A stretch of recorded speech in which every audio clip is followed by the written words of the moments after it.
Salve rapaziada, tudo bem com vocês? Sejam muito bem-vindos ao Aí Depende Podcast. No episódio de hoje, a gente vai falar um pouco sobre como o feminismo ele afeta os homens. Voltado para homens, mas que com certeza vão ter mais mulheres assistindo. E vai muito por conta das coisas que eu vou falar hoje. Bora lá? Meu choro não é nada além de carnaval. É lágrima de samba na ponta dos pés. A multidão avança como um vento. Uma importante pensadora da primeira onda do feminismo, a Simone de Beauvoir, ela falou que não se nasce mulher, torna-se. Mas eu vou parafrasear esse pensamento dela e falar que não nascemos homens, tornamo-nos. Por quê? Esse papel de homem, ele é fruto de uma construção social, que é muito fomentado pela mídia e por outros veículos de comunicação, como a própria internet, por exemplo.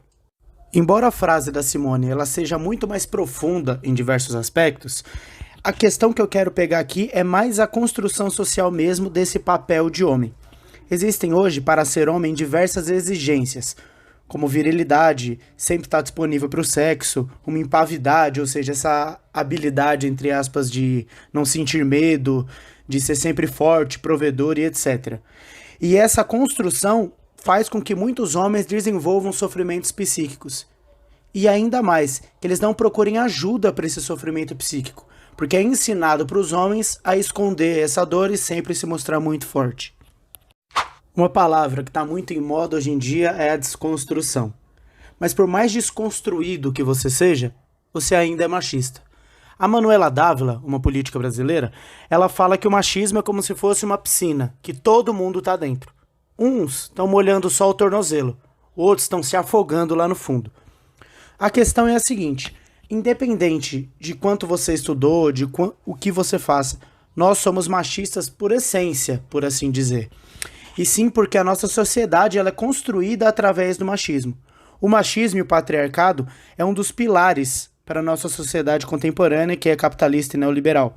Então é muito importante a gente ter sempre em mente que o machismo ele está arraigado nas nossas ações cotidianas. Eu acabei de falar que o machismo é um dos pilares do capitalismo. Agora eu vou explicar um pouco através de um exemplo. Ver o outro como sua propriedade é uma lógica capitalista e neoliberal. E é muito assim que as relações amorosas elas se dão hoje em dia. Mas isso eu vou falar um pouquinho mais pra frente, que eu vou falar de relacionamento e amor dentro dessa lógica machista. Por exemplo, o cara que ele arruma briga porque a ex pegou outra pessoa, nada mais é do que um sentimento de posse com alguém que já não faz mais parte da vida dele. E não é à toa, não aconteceu simplesmente que o machismo é um dos pilares do capitalismo. Vamos falar um pouco da monogamia. A monogamia feminina, melhor dizendo. Porque afinal de contas, a monogamia ela só é exclusividade das mulheres. Porque nunca foi preciso que os homens fossem monogâmicos. O teste de DNA ele é muito recente. E antes do teste de DNA, uma das maneiras para assegurar que uma mulher era fiel era a monogamia. E principalmente essa questão da monogamia ser pecado. E se você não for monogâmico, você vai para o inferno ou sofrer qualquer outro tipo de punição. Tanto eterna por meio de uma divindade, quanto uma punição prática e material mesmo. Como mulheres apedrejadas, mulheres mortas e etc. Vamos imaginar um casal heterossexual. A mulher, ela fica com vários outros caras. E ela engravida.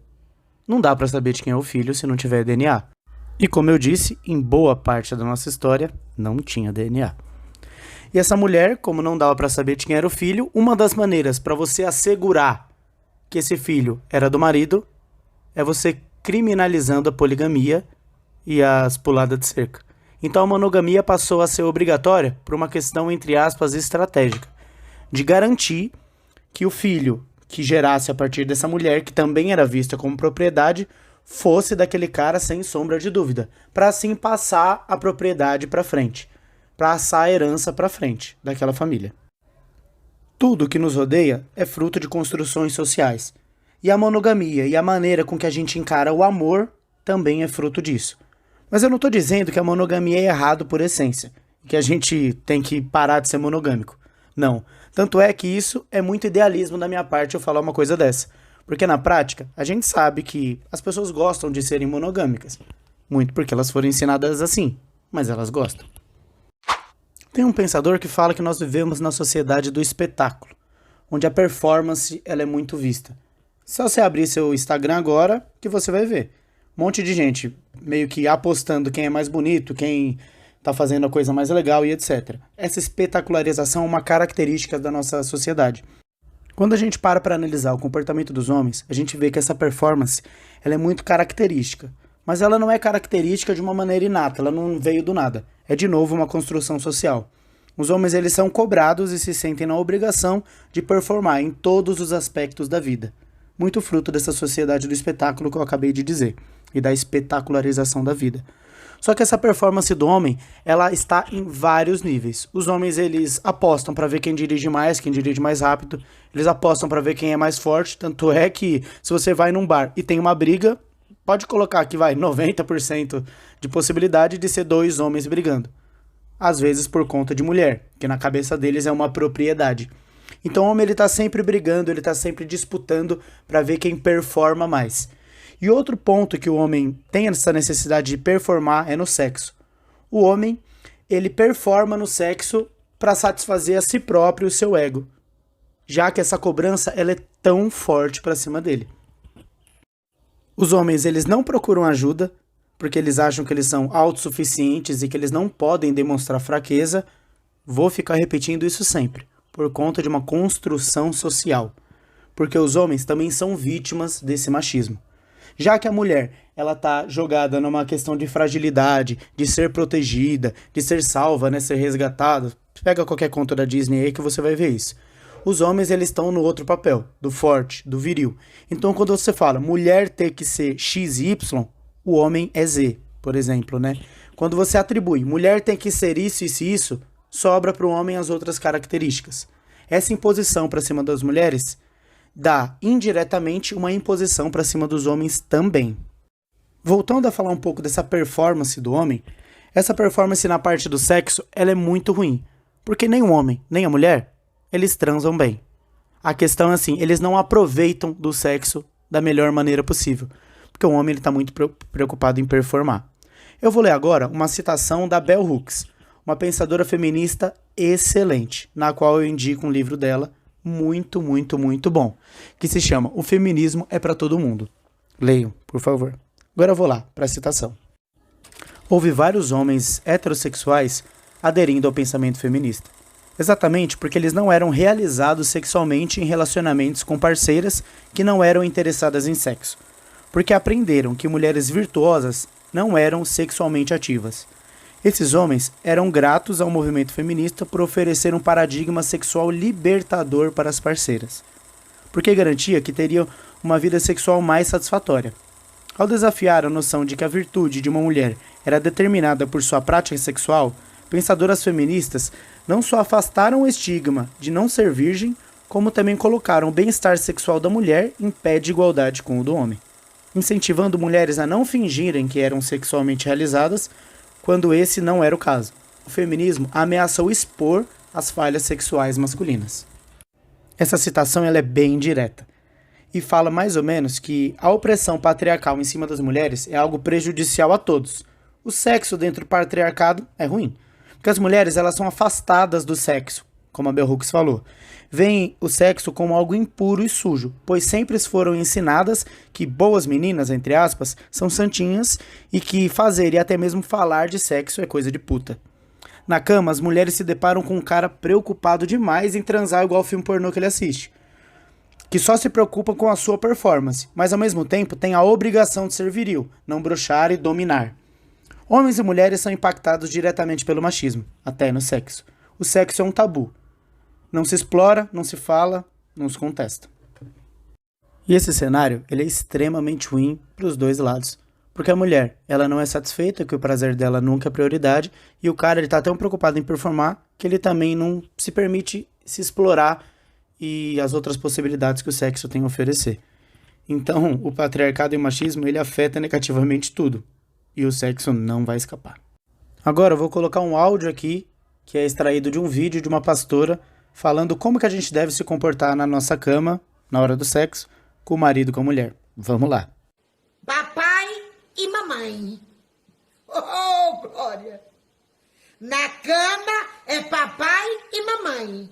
O que passa disso é de Satanás. Morra calado com a sua esposa na cama. Não diga um ai. Pois ele disse que quem disser alguma palavra dessas que eu acabei de dizer é réu do fogo do inferno. Ele disse que esse negócio de chiado, de miado, é pomba gira na traseira do casal. É para usufruir do seu prazer. Calado. Calada. Glória a Deus. Viu? Eu confesso que pra mim tá sendo muito difícil continuar gravando isso daqui depois de ouvir esse áudio, porque é muito engraçado. Só que além de ser engraçado, a gente tem que analisar de uma maneira séria, porque isso evidencia muito uma construção de pensamento que nos foi imposta socialmente. A construção religiosa, e principalmente cristã, que é a que praticamente a gente vê no Brasil de uma maneira geral, ela é bem direta quando ela fala que o sexo é uma coisa suja. Tanto é que o sexo ele só pode ser feito dentro do casamento. Se você desviar, se você fugir um pouco do padrão, você está errado e você está em pecado. E, consequentemente, como ela disse, você vai arder no fogo do inferno.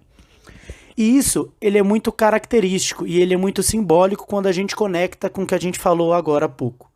As mulheres, em especial, elas são afastadas do sexo. Nesse caso, elas não podem nem gemer na cama, porque senão isso é pomba gira. E isso é um preconceito religioso absurdo. Mas eu não vou entrar agora, senão eu vou me estender demais. Mas o discurso dessa pastora, ele evidencia como o sexo ele é um tabu. E como o sexo ele é visto muitas vezes de uma maneira impura. E só serve para procriação. Mas nós sabemos que o sexo ele não é apenas isso. O sexo ele é prazer, o sexo ele é conexão com uma outra pessoa. Ou então o sexo é só tesão, é vontade mesmo. Você não precisa estar namorando para transar. Depois desse discurso inspirador da nossa pastora, vamos falar um pouquinho agora de relacionamento. Porque o amor, ele também está imbuído de machismo e sentimento de posse. Eu falei agora há pouco que essa questão de sentir que o outro é propriedade sua, e com isso um ciúme desenfreado, brigas, né, que eu falei, ele é uma característica da nossa sociedade que é capitalista. Essa questão da posse, ela é uma lógica liberal. Ela é uma lógica capitalista. E o relacionamento ele não vai ficar tão distante assim. O amor na nossa sociedade machista e patriarcal, ele é pautado nisso. Ele não é tão pautado em companheirismo, em sentimento, em lealdade. Tanto é que um dos valores que eles são muito mais valorosos, assim, eles são muito mais importantes quando a gente fala de relacionamento, não é nem se faz tão bem, é a fidelidade. Tanto é que você deve ter conhecido um casal que não teve traição, só que o relacionamento ele é uma bosta. Ninguém ali se trata muito bem, não tem muito carinho envolvido, não tem muita lealdade. Só que esse casal, ele não termina. Porque afinal, tá tudo bem, essas coisas dá pra consertar. Só que um casal que termina por conta de traição, ele não pensa duas vezes. Porque a quebra dessa lógica de posse, ela é imperdoável. Só que ser tratado mal, não receber carinho, não receber atenção, dá pra consertar, né? A ONU Mulheres fez um documentário impressionante, que se chama Precisamos Falar com os Homens, que eu recomendo bastante. Só que ela também, nesse documentário, ela fez uma pesquisa que eu vou falar agora um pouco para vocês. Olha que dado interessante. A maioria dos homens entrevistados, né, que é uma pesquisa qualitativa, assumiram já terem aumentado uma história para serem aceitos ou impressionarem alguém. Isso entra muito no que eu acabei de falar da performance. O homem ele tem essa necessidade de performar. Agora vamos para outro dado. 54% dos homens gostariam de ter mais liberdade para explorar hobbies, talentos ou ocupações de carreira pouco usuais, sem serem julgados como frouxos ou pouco ambiciosos. Isso evidencia uma coisa muito interessante. Se a gente para ver o mercado de trabalho e a maneira com que as profissões são, entre aspas, distribuídas, a gente vai ver que os homens eles tendem a ter profissões assim com um caráter mais técnico, mais prático e objetivo. Já as mulheres vão para profissões que no imaginário popular estão ligados mais à sensibilidade, como enfermagem, pedagogia e etc. Só que essa lógica ela se inverte um pouco quando a gente pega e pensa nas profissões que têm prestígio. Quando a gente vai falar de medicina, que é uma profissão que tem muito prestígio financeiro e social, aí os homens eles dominam, os homens eles estão interessados. Porque novamente o homem está ligado a essa questão da performance. Continuando com a pesquisa, olha esse dado. 44% dos homens sentem pressão por serem responsáveis pelo sustento da casa, mas não falam sobre isso. E 45% dos homens gostariam de explorar mais a sua sexualidade em relacionamentos casuais ou estáveis, mas não fazem pelo medo de serem julgados por isso.